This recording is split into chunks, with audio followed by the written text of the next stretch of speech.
1060. Send every available ambulance, everything you got to the World Trade Center now. Welcome to Burnt Out. The Burnt Out podcast shares the stories of firefighters, emergency personnel, and other first responders around the world to create a pathway to save lives. The stories you will hear are real and may be disturbing to some listeners. Listener discretion is advised. And now I'd like to introduce you to your host for Burnt Out, a 33-year retired veteran of the fire department, Skip O.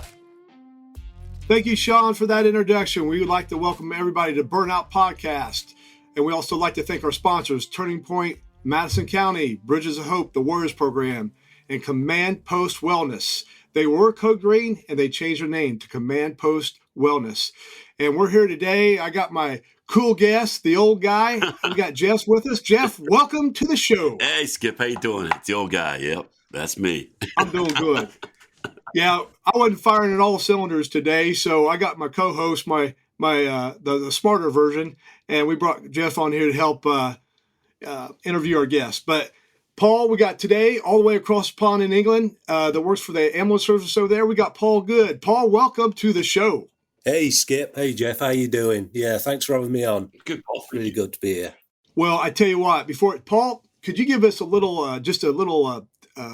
minute thing about yourself, about how long you've been on the ambulance service, a little bit about your life, and then we'll roll in with some questions. Okay, yeah. So I joined the East Midlands Ambulance Service about 10 years now as an emergency care assistant.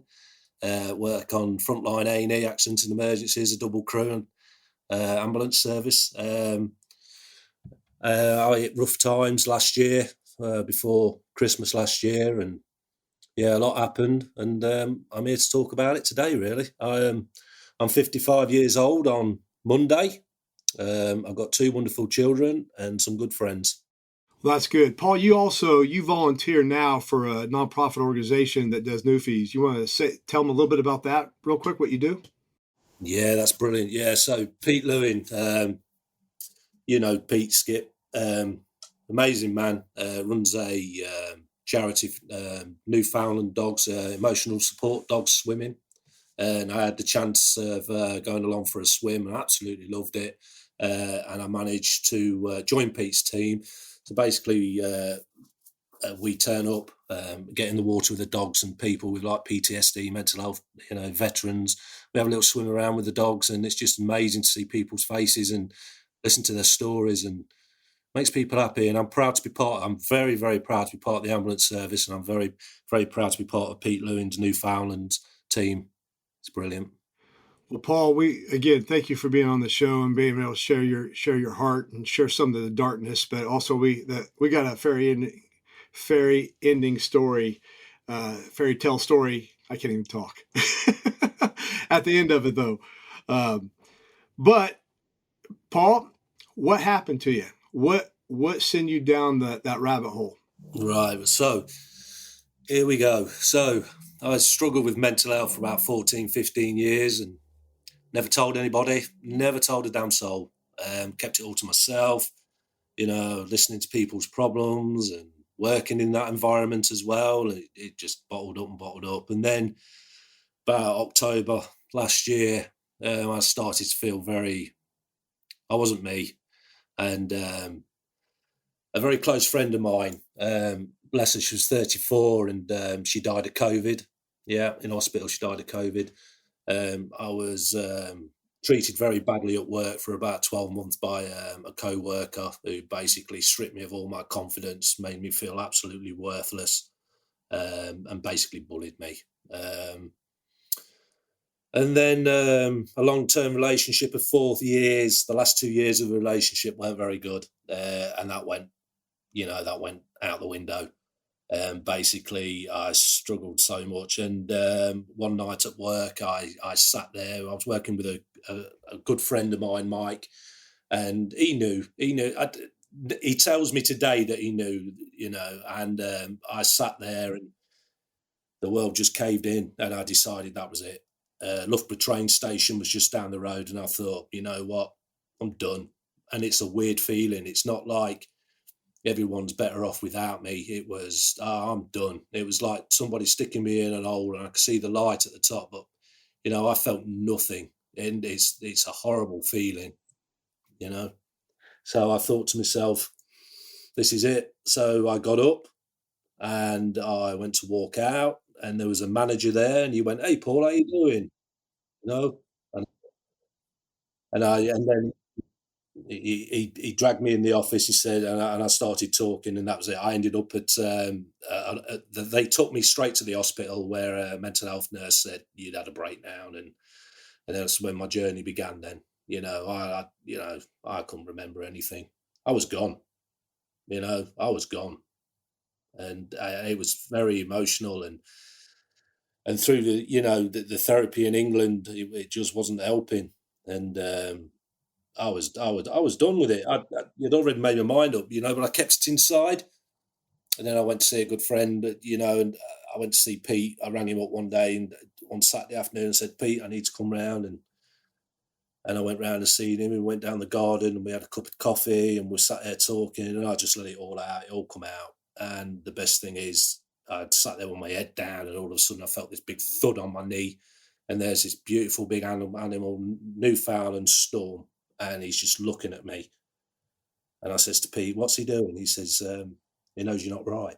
And that's when I started to feel again, there's this dog, this big, beautiful dog just staring at me, not judging me, understanding. It felt like he was understanding. And that's when I started to feel a little bit. And that's when I decided, you need to pull yourself out of this.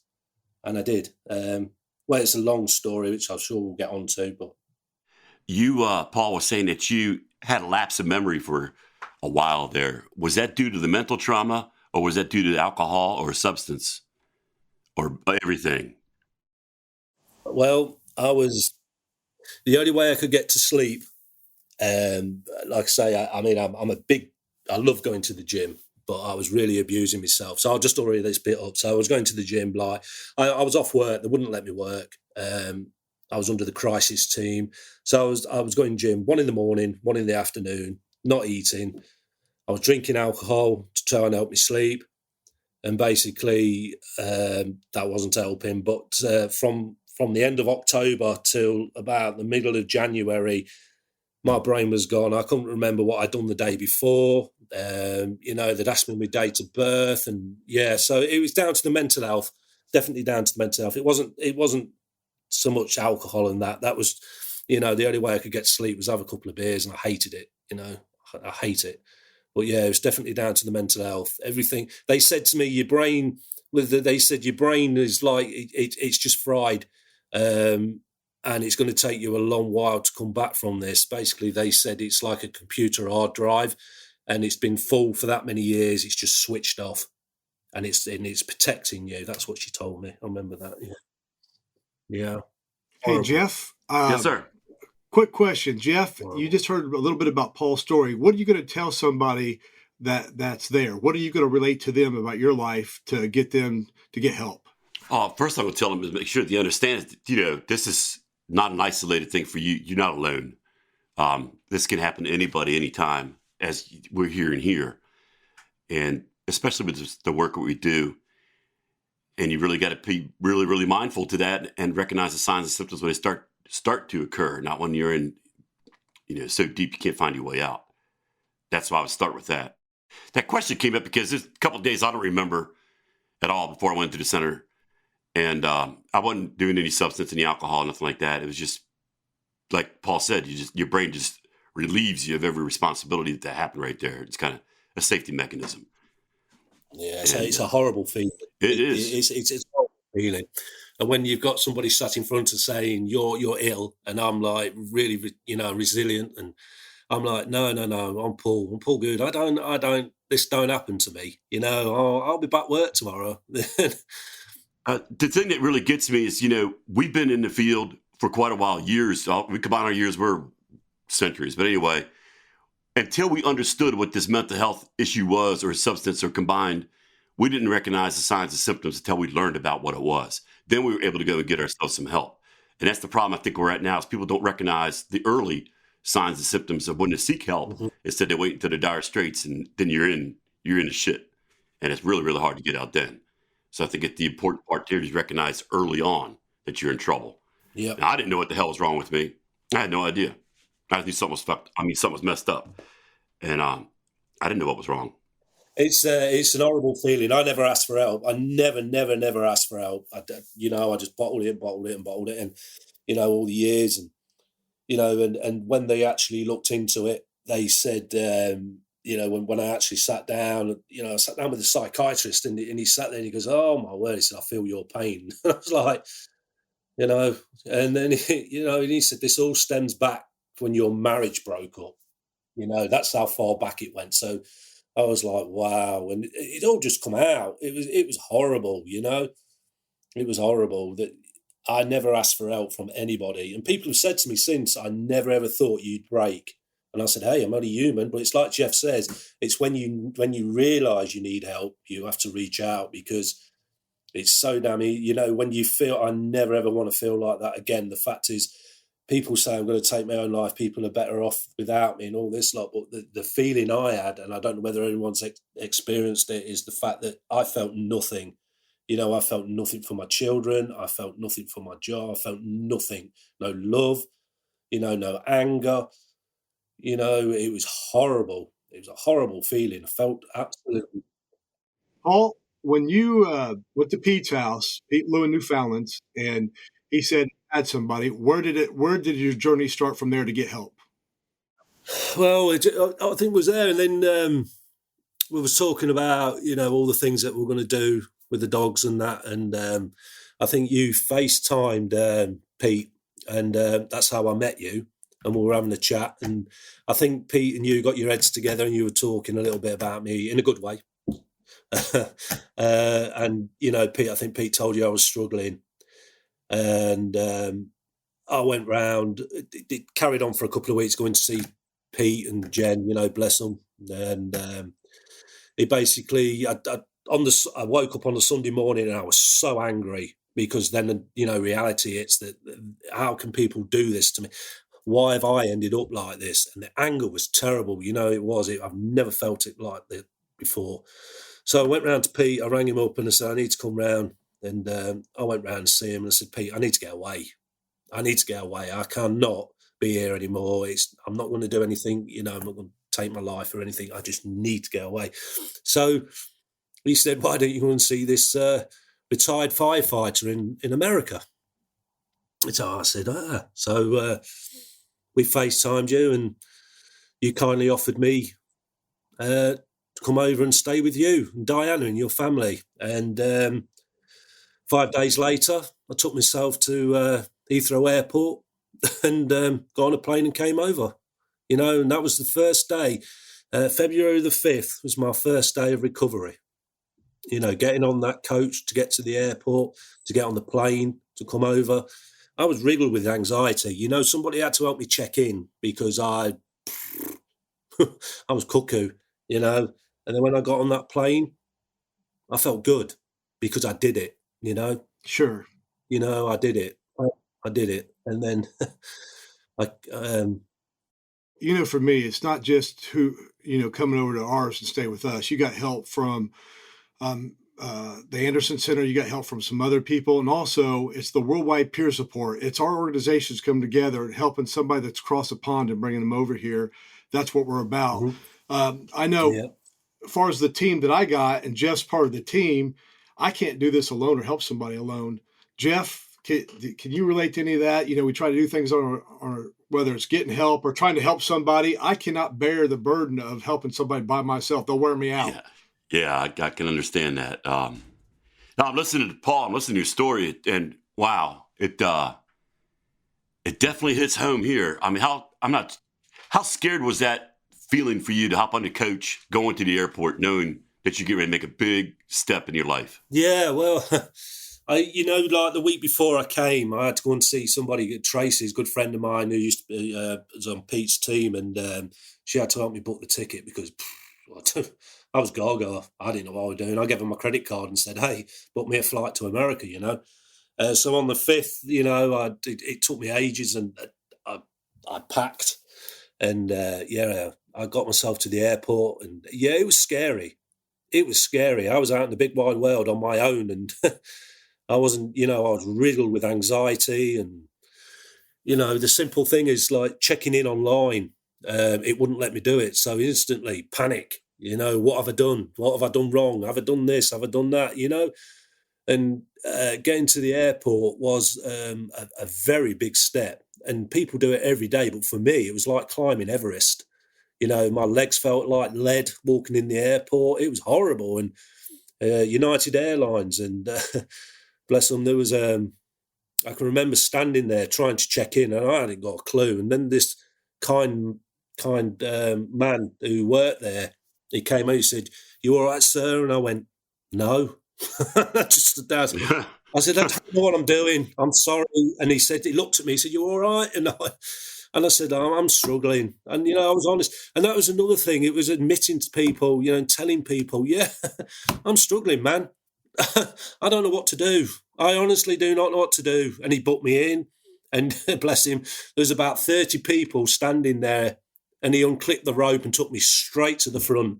And he said to the lady on the desk, he said, "Look after him," And I'm thinking, nice, and so it started a little bit of faith in humanity again, But it was hard, Jeff. It was, and even getting on the plane and and then getting to Chicago. But when I got to America, when that plane landed, and I got off that plane and I got my case and I stood outside Chicago airport, and I was like, I did it.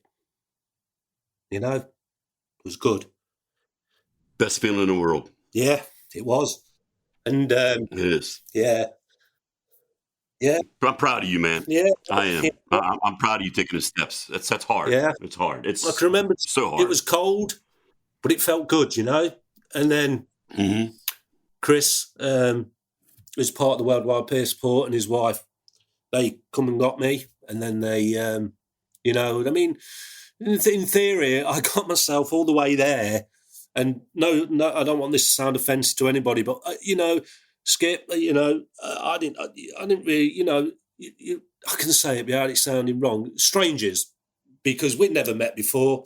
I'd never met Chris before, but these people were so kind, and I found it really hard to accept that people have been so kind to me. And, and it was just fantastic how it was organised, Worldwide Peer Support, Pete Lewin's Newfoundlands, and it was just great how it was all organised. And I got there, I got in Chris's truck, we went halfway down, don't ask me the name of the roads, but we went and we ate somewhere where I met Skip and his wife Diana, and then we went back to Skip's house in Indiana, and it was just amazing. It was just such an amazing, I was overwhelmed. It was such an amazing feeling, and that's where the therapy started, really good. Well, Paul, I know for us, we were excited to come and help you. Chris Kozak, as you was talking about, Chris is the head of the RIT team on the Worldwide Peer Support, and his wife Rhonda. They live in Illinois. They picked up Paul and met us halfway, because it's like a 4-hour trip to work to pick up Paul. They met us halfway, then we brought him back to Indiana, to Anderson, Indiana. And then, Paul, when you were here on your visit, what's some of the things that happened to you and some of the people you met? What happened while you were here? Well, I mean, I remember the next day, I woke up and I was like, "Hey, I'm in America." It's like, and we went and had breakfast at the Cracker Barrel. Yeah, I think it was. Yeah, that's where old men go. Hey! Yeah. And I was there, and it didn't sink in for a couple of days, but and then Skip had, we'd had a plan, and I went and met a really lovely man who, I still keep in touch with him now, Thomas Murray. He's a counsellor, therapist, if it's right. And I was really looking to meet him because he did a lot of the 9/11 firefighters and police officers and that. And, and I have this thing that soon as I start talking, I mean, Skip, you witnessed it, I'd cry, you know. I never cry. I'm Paul Goode. I'm big. I'm 6'2". Yeah, I'm a man. I don't cry. Oh, my God, did I cry? You know, and I can remember sitting there, and I never met this man, Thomas, before. And he sat there and he said, tell me about yourself. That was it. Gone. Crying. Tissues. Coffee. More tissues. You know, and he said, you're here for 2 weeks and I want to see you a few times. And out of all the therapy I had, and I'm not knocking England or anything like that, Thomas really taught me some stuff. And then I met a good friend, Marion, at the hospital, who, you know, I sat in front of her and she said to me, she said, I'm sorry. It's okay. It's okay. Said, what do you feel about yourself? I said, I'm worthless. I'm worthless. I'm a nothing. I'm worthless. And she said to me, no, you're not. You're more of a man than you think you are. You know, you're so strong. I've never met this woman before in my life, or Thomas, you know. And it made me feel again, you know. It really, really made me feel again. And and then it just went on from there, really. Seeing Thomas regular throughout the week. I went to some meetings with Skip, some alcohol anonymous meetings, and, you know, it just blew my mind that these people sounds wrong, I'm sorry, these people that are in recovery, you know, they would sit there and listening to their stories, and, you know, you think, you know, I'm not the only one here, you know, these people need help. And it was just an amazing thing. And yeah, and the food, don't forget the food. Love the food, you know. I love going out, but we went out for a reason. Went out so we could talk, you know. And I'd never done that before. I'd never sat across a table from somebody and told them how I felt. I'm usually listening to people telling me how they feel, you know. And it was my turn, you know, and that's where, you know, my recovery, it was hard. It was really, really hard. And I must admit, when you know, East Midlands Ambulance, they were good to me. They helped as well. But the people, you know, I went and I shot some guns, which was good.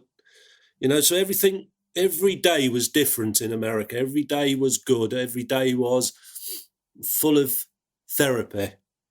You know, even the downtime, just sitting there, drinking coffee, watching TV, was all good. It took me away from all the pain. And that's the biggest thing, that I've never felt pain like it. You know, and I you know, anybody out there, you know, I mean, they can probably think, oh, he's still a little bit crazy. But yeah, I am. I'm a little bit crazy still, you know, but I'm crazy in a good way now. Whereas I'd say to people, if you're struggling, you need to reach out. You need to ask for help. Don't bottle it up, because it'll be too late, you know. And that's, you know, that's my biggest bit of advice now. Anybody that's struggling, you shout out, you know. That shouting out is a lot easier said than done, as every one of us on here have experienced. But I can't emphasize enough how important it is to make that phone call, whether it's to your support group that you have or the National Suicide Hotline number. They've changed that to 988 as of July in America here. So it's easier to make access to those people. But don't hesitate. I mean, it's your life, your time, and your decision, but make the right decision. Because if you're feeling like you are helpless and no future ahead of you, you've already made a decision that's bad, and that's to hold on to it as long as you have. So you need to get that addressed ASAP, because it's not going to go away. No, it doesn't. You know, to ask for help is a big step, especially for a man. You know, it is, because men are not supposed to struggle and with mental health. They're supposed to be the breadwinner. They're supposed to be, you know, and to ask for help, it's a big step. You know, it is a big, big step.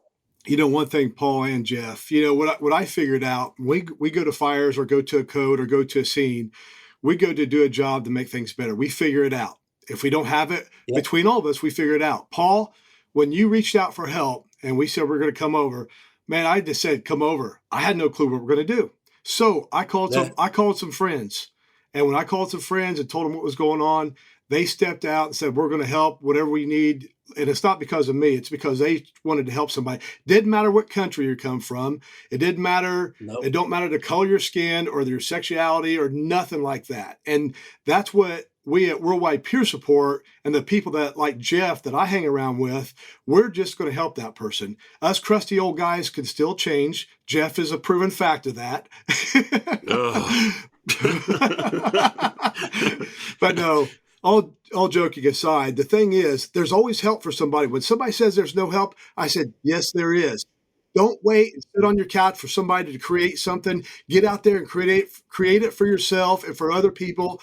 And that's what happened with the Worldwide Peer Support with you, Paul. A lot of people came together, focused on you to help you. Just like today, you're coming on here to share your brokenness with other people. So they'll walk through that door, whether it's in England, America, or around the world, so they'll get help. So I really commendate you for coming on here and just sharing with me and Jeff, sharing your heart, your vulnerability. And that is strength and that is courage. When you can do that, that's amazing. Yeah, absolutely. It was, like I say, it was the start of my recovery, and I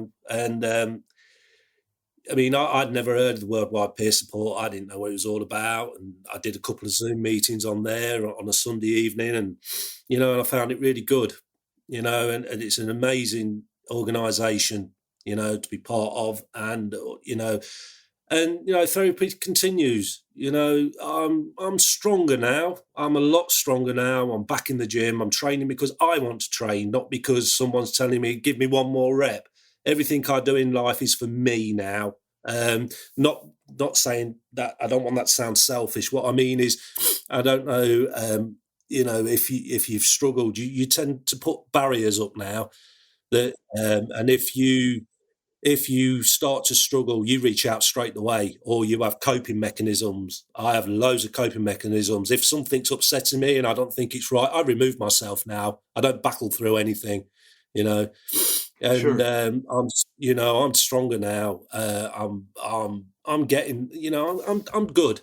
I'm good with myself. When I used to train at this gym, I had friends in there, so-called friends that, I thought they was good, and and basically most of the time they were just nitpicking, and and they were not good friends. And now one of my biggest things is, and I've said this to a good friend of mine the other day. They said, how's the gym? And I said, yeah, I'm loving it again. I'm smashing it again. And the thing is, I'm actually doing stuff in the gym that I used to do with them that I thought I needed their help. No. Confidence comes back in time, people, and strength comes back in time, and focus comes back in time. And I promise, like I say, if you're struggling, reach out. Recovery is hard.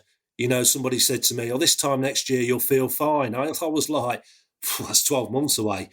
I've got to get through next week yet, Sure. And an old firefighter, retired firefighter, who was sat one morning, I made his tea for him and we sat there having a coffee. And one of the best bits of advice he ever gave me was one day at a time. And that's what I do, one day at a time. That is so true. One day at a time. You don't worry about tomorrow. Because when tomorrow comes, you got through yesterday. Tomorrow will be here regardless. Yeah. Absolutely. One day at a time. Well, Paul, we're coming close to the end of the story, but I want you met somebody, you came here, you met a lot of good people, but there is somebody special out there that you kept coming back. Jeff, he came here, he met somebody. I tell you, every time the ladies would hear his voice, they would melt. It's the accent. I'm telling you, it's the accent. I know. I tell you what, man. I said he had to go back to America so my wife would quit drooling. It's that, yeah. Or back to England. I'm sorry, but Paul, you want to speak on that kind of a fairy ending story? Yeah, one thing I will say is I wish I'd still got my long curly hair, because I'd have been a proper rock star over there. I'm telling you.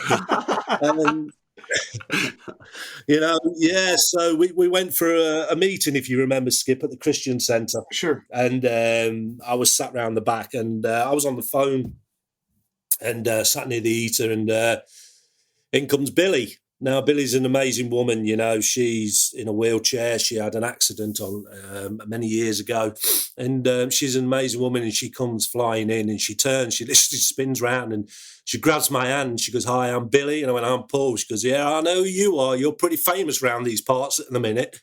So I was like, "Ah, great." So we were just chatting, and obviously, and then I thought, "Whoa, she's nice." You know, she's pretty lady, you know, and I'd never felt like that before. You know, I was like, whoa.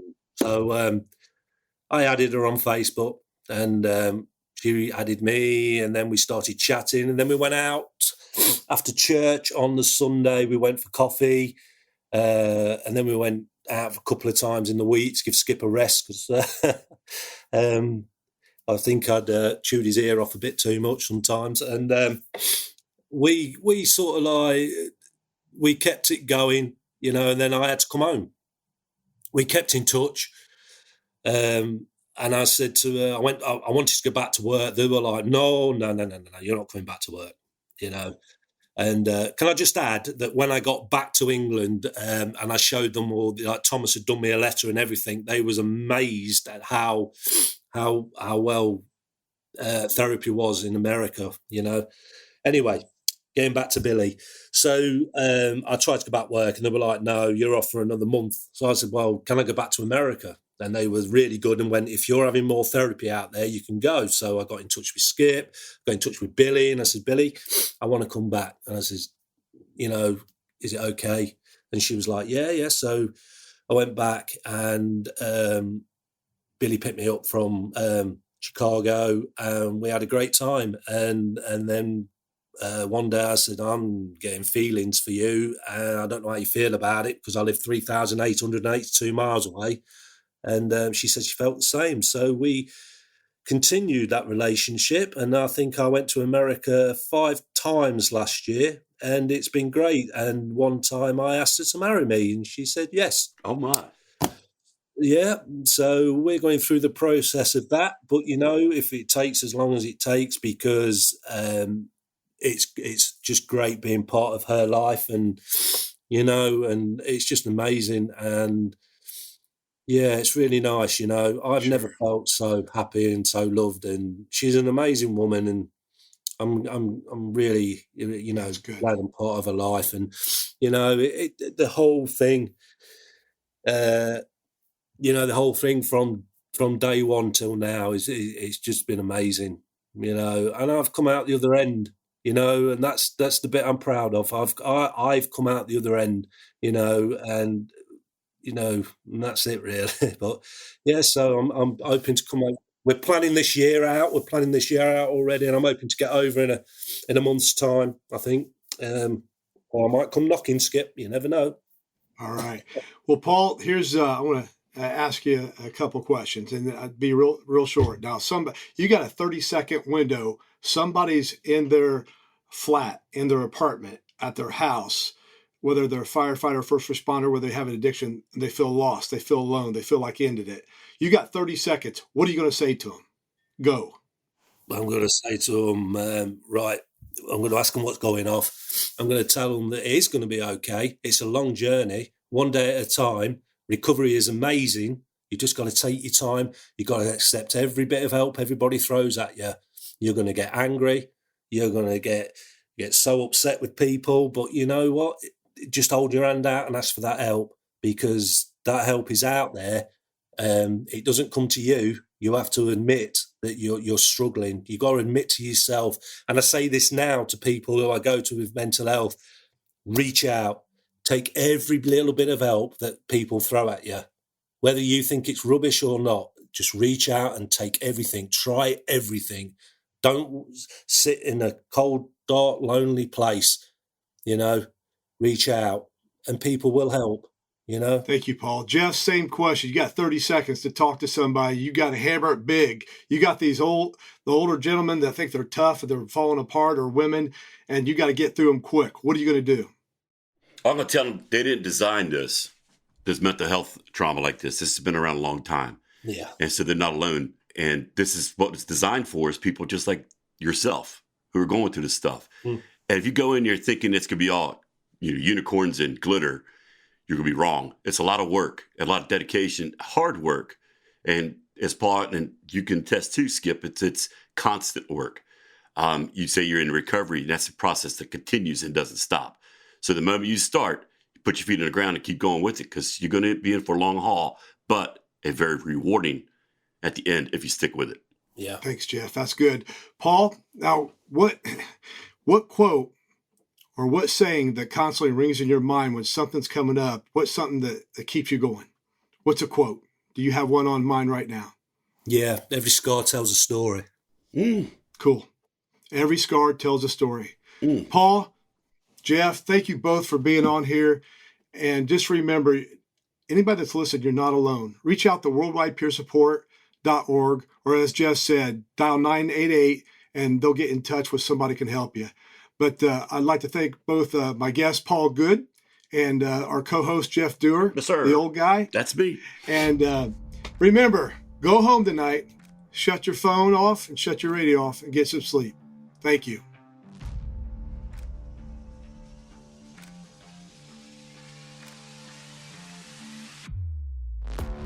Thank you for listening to Burnout. Burnout is brought to you by the Worldwide Peer Support. You can visit Burnout Podcast at burntoutpodcast.org or visit Worldwide Peer Support at worldwidepeersupport.org. Your host for Burnt Out is Skip O. Executive producer Sean P. Neal. And produced by mypodcast.media.